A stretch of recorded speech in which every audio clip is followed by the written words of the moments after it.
Bollywood top heroines లో ఒకరైన రకుల్ ప్రీత్ సింగ్ ఇప్పుడిప్పుడే తన కెరియర్ ను గాడిలో పెట్టుకుని హిట్స్ తో దూసుకుపోతోంది. అసలైతే స్టార్టింగ్ లో చిన్న చిన్న హీరోలతో సినిమాలు చేసిన రకుల్ ఆ తర్వాత వరుసగా పెద్ద హీరోలతో స్క్రీన్ షేర్ చేసుకుంది. చెర్రీ బ్రూస్లీ సినిమాతో దిగాలు పడ్డ ఈ భామ వెంటనే young tiger ఎన్టీఆర్తో, Nannaku Prematho, stylish star Allu అర్జున్తో Sarainodu సినిమాలతో భారీ హిట్ కొట్టి టాప్ పొజిషన్ను కైవసం చేసుకుంది. ఇదిలా ఉంటే రీసెంట్గా ఓ స్పెషల్ చిట్ చాట్లో పాల్గొన్న రకుల్ తన లవ్ మ్యారేజ్ విషయాలపై చాలా విషయాలు చెప్పింది.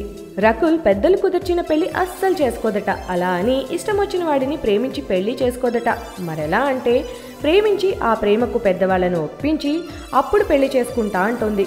మరి మీ మనసులో ఎవరైనా ఉన్నారా అంటే అబ్బే ప్రస్తుతానికి అలాంటి వాడు ఎవరూ లేరు. అయినా ఇప్పుడిప్పుడే అలాంటి ఉద్దేశాలు కూడా లేవు.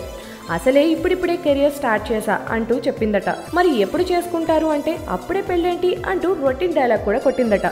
ఇంకా మహేష్ బాబుతో సినిమా కూడా చేయలేదు అంటూ ప్రిన్స్ పై తన ప్రేమను చాటుకుంది.